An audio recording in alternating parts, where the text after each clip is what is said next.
Okay, thank you, Erin, for joining me today. Um, Today we're going to be talking about June and the monthly forecast for June. And I see you're already in the stars and ready to go. I'm slightly jealous. I might have to get a similar background. I feel very inspired and very excited by your background. So, based on your notes or how I interpreted your notes for June, it's going to be a little bit easier than May, at least the way that I read them. Although I was really excited for May when I read your notes last month. But I was just curious, are you viewing it the same way? Is June going to be a little bit easier, or is it even comparable to May? So I feel May was a whirlwind. And I can't believe that we're already in June. And I think June is going to be a little softer uh, in any events that may happen or any realizations that we come to ourselves. Well, and I was so excited for May when we started, and I kind of feel like you were like, you need to just pace yourself. And now that we're at the end of May and beginning of June, I feel like your girl's a little exhausted. Yes, definitely. But um it was exactly, at least to me, it was exactly what we kind of forecasted, because it was a lot of different pieces coming in and finalizing, especially from a spiritual perspective. It Mhm. was a lot of cycles ending. I could see it in my personal work, I could see it in the clients, like major themes officially coming to an end, and we've been like seeing that build, and then news cycles beginning, and we've been seeing that build over the last few months. So I really feel like May was kind of like a definitive point, even though, like we talked in last month, where they kind of naturally fall into each other. Right. So part of that whirlwind was just going through all of that. And I totally agree. Like, May just seems like it flew right by, and happened so quick. Yes. So, with your notes with June, there's a lot of emphasis on communication. Is that special and unique to June, or is that something that we're going to start seeing like throughout the year, or is that just this month there's emphasis on communication? So I think in all honesty, we're going to see that on a bigger scale going forward, but there is a specific focus on it for June because the sun spends most of the month in Gemini. Gemini is an air sign and it's ruled by Mercury, which is the planet of communication. And the Gemini Sagittarius axis is about communication, learning, communities in terms of the third house, which is where Gemini naturally sits, is about siblings and local travel and, really everything that's in your day-to-day surroundings. The ninth house, which is where Sagittarius normally sits, is all about higher learning and education. It's also called the house of God, how you can Mm. communicate with God. It's about, foreign travel. So it really is about the Gemini Sagittarius axis and where the sun is, and we have the full moon in 2 days. That is truly about communication on different levels. Okay. And then the other thing that I found interesting in your notes is that, like, right off the bat, you start talking about um, the planet Pluto and shifts of power. Mhm. So I'm curious, in your wisdom, with your wisdom and in your perception, how do you think that's going to play out? So Pluto is the planet of transformation. It's the planet of rebirths. When you think about a phoenix, that's Pluto. Mm. So it's, basically going into the underworld and digging up all the dirt and going through it and figuring it out and then rising through it and being better on the other side. Pluto, when you have personal Pluto transits, they can be tough. But when you make it through, the growth that you get from that is so powerful. So right now, Pluto's doing this dance between Capricorn and Aquarius. It started out in Capricorn in 2008, which is when we had the financial crisis, the world's financial crisis. And now it's slowly moving into Aquarius. And it doesn't the transformation into Aquarius doesn't really stick until 2024. So right now it's retrograde and it's going to move back into Capricorn, and then it'll come back into Aquarius. It'll go back into Capricorn one more time. And then when it comes into Aquarius at the end of 2024, it'll be there to stay until 2043. I think right now we're seeing a lot of news stories about politicians, about financial structures, government structures. And I think, and also how a very small group of individuals in our world have created such divisiveness among the general population. And so I think that with Pluto coming back into Capricorn now, it's going to be a time for people to evaluate what they've seen over the last couple of years, how the world has changed, really what you can agree with, what you disagree with. But it's also going to make the people at the top not be able to sit on their pedestal anymore. Capricorn is a very business-minded, government-minded sign, and Aquarius is for the people and community. And so as we transition from those two, we're going to see some of the large power players that have been around, I think, are going to have a light shed on some of the corruption that has gotten hold. And then all the more reason why the emphasis is on communication, if that's what's starting to develop and possibly is the foundation of something new that's beginning. Yes. You need that emphasis on communication. When I read your notes and I was thinking about all that entailed for May, I was also thinking, well, we could also be looking at power shifts in terms of the spiritual paradigm, because especially when you're dealing with the matrix or the grid, that's kind of like the blueprint for physical reality in some ways. And so if things are not working here, things need to shift in our point of inspiration or that blueprint as well. And so I was thinking that we're probably going to have some power shifts that are going to play out spiritually as well, but then also have inner power shifts, because if your spiritual cycles have ended, if your spiritual cycles have ended, some bigger themes have ended and new ones are beginning, that means that the theme or focus needs to change for your inner as well. So we may be seeing power shifts within, and that may be developing through our healing work, our astral work, our spiritual work. So as I went through your notes, that kind of was resonating with me over and over again as I hit different sections. So, you can almost say that June is, we've got the theme of communication, but it's also paired with this theme of major power shifts throughout the month. And you mention it again later on in your notes, which I'll bring back to. So it's kind of fascinating, but I think it's more like the communication, at least how I interpreted it, the communication is more the outer form of that shift, whereas the power shifts with government, with finances, with the spiritual and everything like that is almost like it's working in the background and growing and growing and growing. So I just think that's a really fascinating pair to have for the month of June. And again, I always get excited when there's transitions and changes, but maybe I've learned my lesson after May and I should just relax a little bit.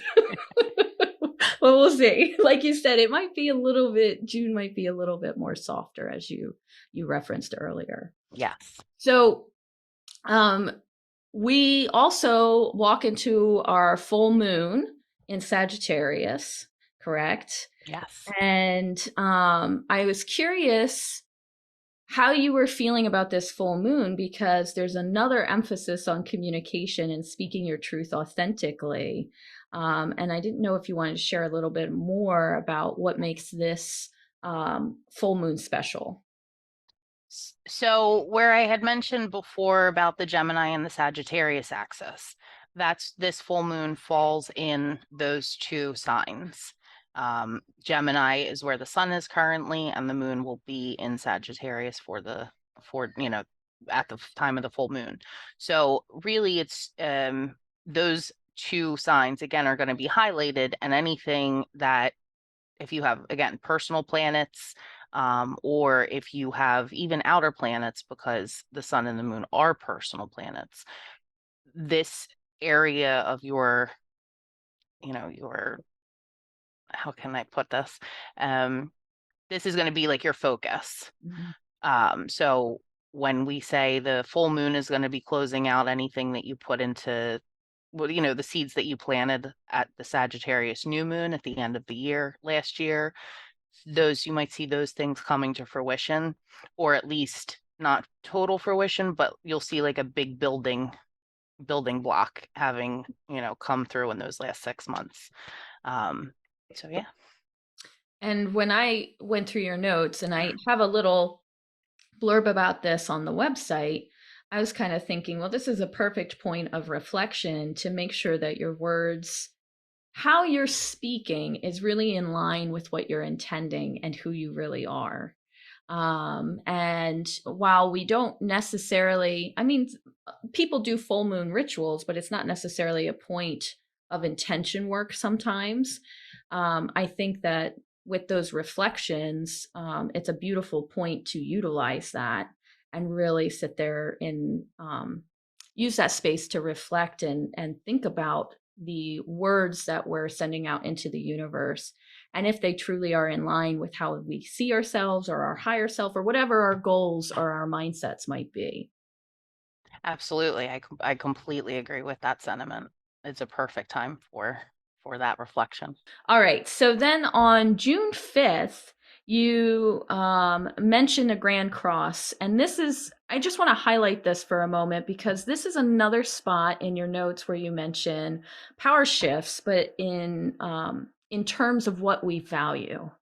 And I know this is part of that larger window of what we walked into in the month, but I thought this was just a very interesting relay of words. And I was very curious if you could just elaborate a little bit more on what does that mean when we're putting the emphasis on the power shifts of what we value? Okay, so I guess the best way that I can explain this is to use an example. So if you're somebody that is very into art, right? You like to go to different art galleries, you like to see new artists' works. How does an artist accomplish that? They need their tools, but as everybody knows, art is a very difficult world to A, break into, and B, sustain yourself with. And so I think that in these current power shifts, and especially with this Grand Cross with Venus involved, Venus is all about what we really what we love, what we enjoy, and I think we need to start thinking about how can we support as a community, as a society, how can we support people who are doing creative endeavors that truly provide a service that may not have a monetary value, but have a value for our spirits, for our enjoyment, and make sure that those people, those jobs, those areas of life are protected, as well as people who work at banks or police officers or firefighters, anybody who truly provides a service that you see day in and day out.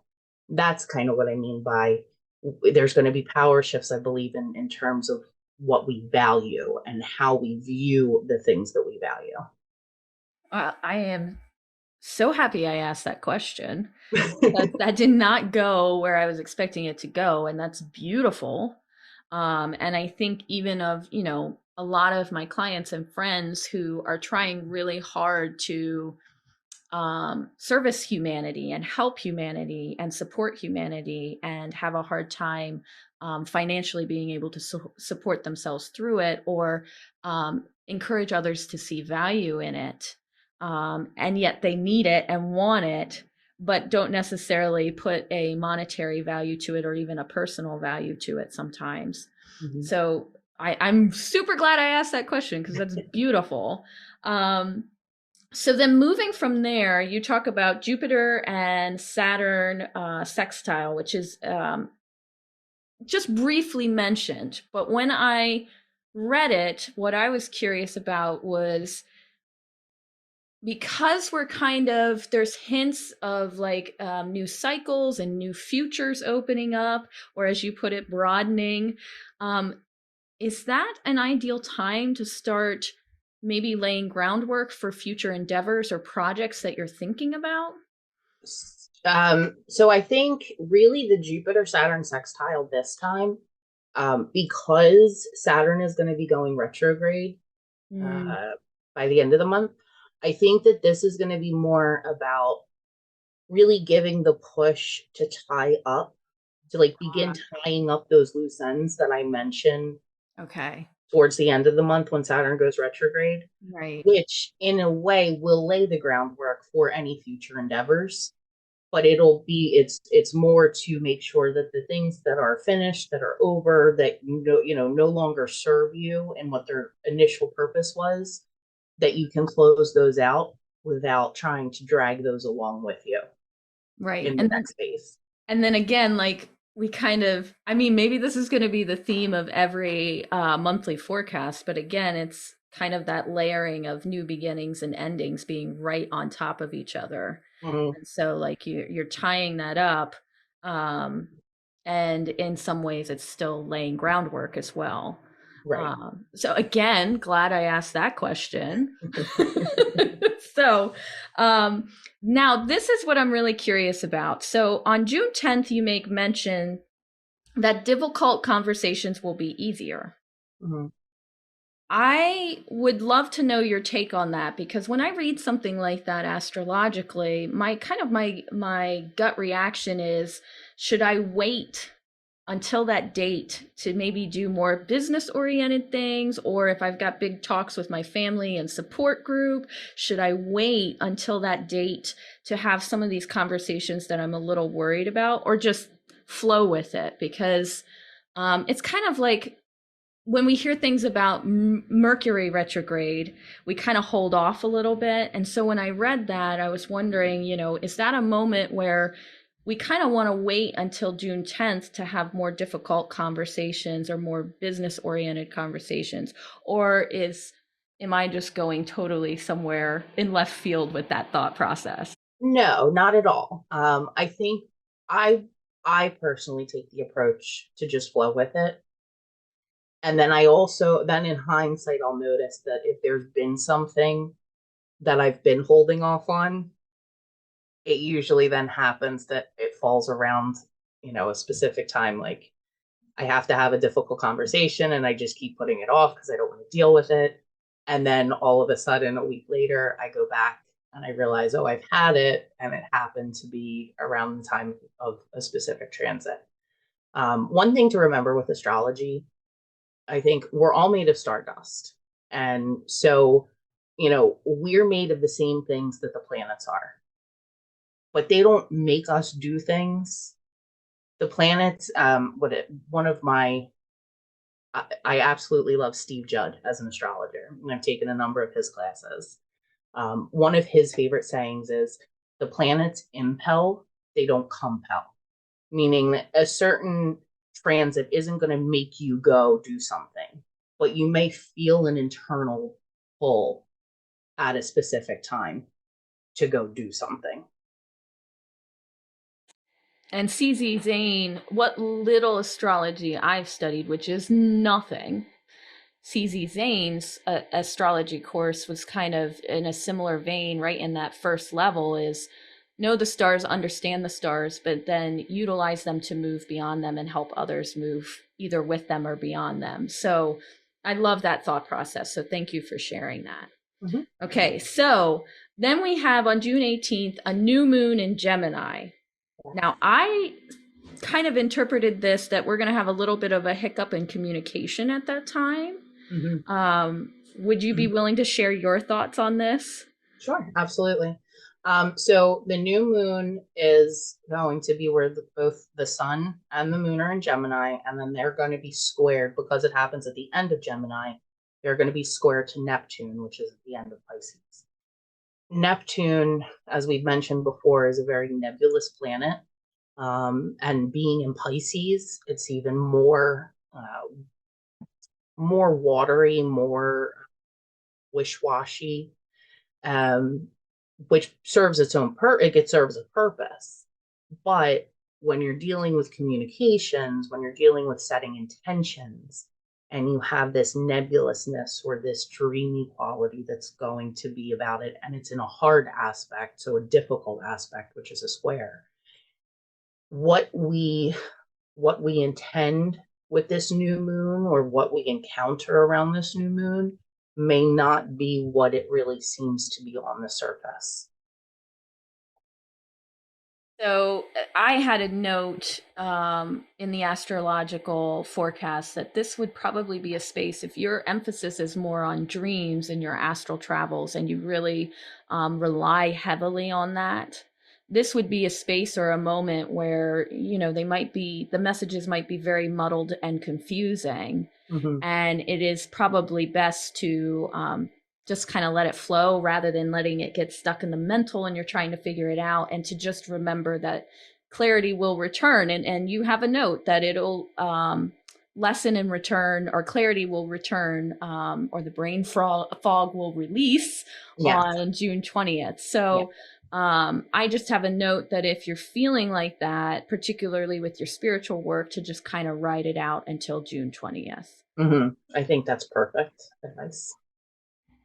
So June 21st is our summer solstice. Yes. Do you want to talk a little about what is happening from an astrological standpoint when we reach the solstice? So from an astrological standpoint, the summer solstice, is where the sun moves to 0 degree Capricorn. I'm sorry, 0 degree Cancer. In the southern hemisphere, it is the winter solstice, which is also 0 degrees Cancer.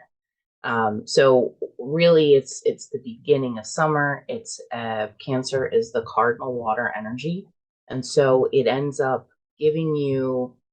It may be a time where where you feel driven to explore your emotions or work with your emotions.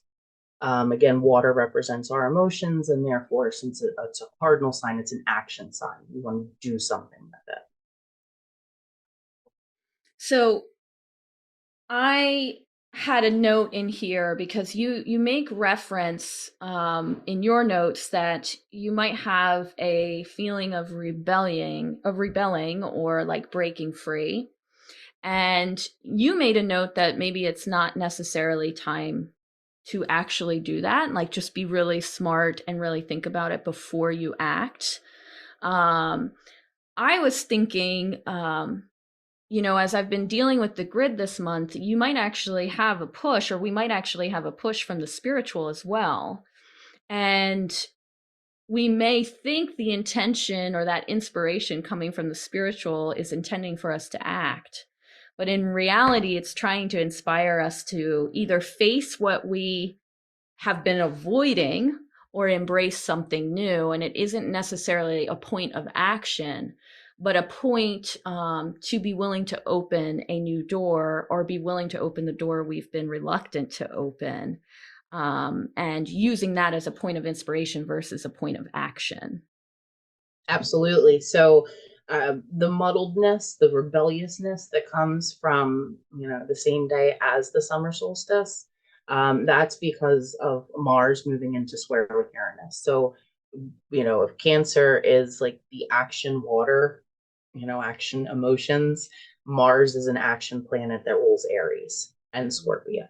And Uranus is the planet that is all about sudden changes. like a lightning strike type of thing. So it's a time to, I think, really kind of be with yourself. Mm, Make sure that as you had said, evaluate whether a push that you're feeling is truly a push to act or a push for self-reflection, so that you can act at a future point in time. right, right. And I love that you had a note in there about that. And also, it gave me the opportunity to talk about those points of inspiration, because a lot of times we get pushes that are so great and we assume like we got to get this done right now, or we're running out of time. But in reality, they're just points meant to guide us or open new opportunities. Um, for some it is a point of action, but for others it's a point of just guidance, a point of inspiration. So I have one last thing that I want to talk about, because it's kind of how we finish out the month. um, June 24th, you have a note about energetic vampires. Um, you also have a note about conspiracy thinking and like mental extremes kind of elevating. And again, I'm not only curious about the astrological side, but also how you think that might play out in our physical reality. Because of course it got my wheels spinning from a spiritual perspective. So I'm very curious what your insights are, or anything you would like to add to that. So that that period of time is when Mercury is moving into a square with Neptune. So it's one of those, you're going to feel the buildup. It's going to be expansive, and then there's going to be the release within a couple of days. So it's about a 3-day transit. I think, again, Mercury being the planet of communication and Neptune being, nebulous, what's hidden beneath the surface, your spiritual connection. To me, it seems like it's going to be more about the energetics of communication between people, and either how that can be a good thing or how it can be a bad thing. And once we get past that, I'm hoping that it sheds some light for people, including myself, of, if there's anybody that's like surrounding us that, we've been basically sold a bill of goods that is too, seems too good to be true. Like, can we get past that? Can we, figure out what is real and what is not real once those communication, in the depths Right. breaks apart a little bit. Right. And what I like most about, as I'm listening to your perspective, is, it's a point of strategy, really, Mhm. because from a spiritual paradigm, energy vampires or energetic vampires, we tend to think that it's just a person that's stealing your energy. But actually, it can be many things. And people steal energy sometimes because they don't have the skills to control their energy. Sometimes they are malicious, but other times they're just ignorant and they don't know. Mhm. And so, really, it's a point, the way you're describing it, of to become aware of what is hanging around you and does it have a benefit. And sometimes there's a lot of great qualities with an energetic vampire as well, and you don't want to let them go because it's worth it in some way. Right. So like it's kind of neat to look at it from that point of view of, rather than just cutting things out, it's more a point of reflection and strategy and figuring out what is hanging around you, and using that skill of communication to see if you can get it more in line or more beneficial to what you're seeking. Absolutely. So, is there anything else that we missed or that you would like to add about the month of June? I think, honestly, I think that the month of June, like I said, it seems like it's going to be softer. I don't know if it's going to be any less action oriented, Right. but I feel like it's going to be softer, in how, we approach things and how situations approach us. Okay. So And we get a little maybe point of grace to glide into things as we're, because this whole month seems like, you know, you have many points of reflection and Mhm. many points or space to kind of think about your actions and think about what you want to lay out. Not necessarily planning, but it just seems through that power of communication and through that power of awareness, you do have a couple points of grace where you can use it for your benefit. Um, so we will see what June brings. I won't get too excited in case I exhaust myself again. But thank you so much for sharing your insight and your wisdom and being with me today. And anyone who's watched the video, feel free to leave a comment below, or you can go to the website to our monthly forecast, and you can also leave a comment or ask a question there. Thank you for watching.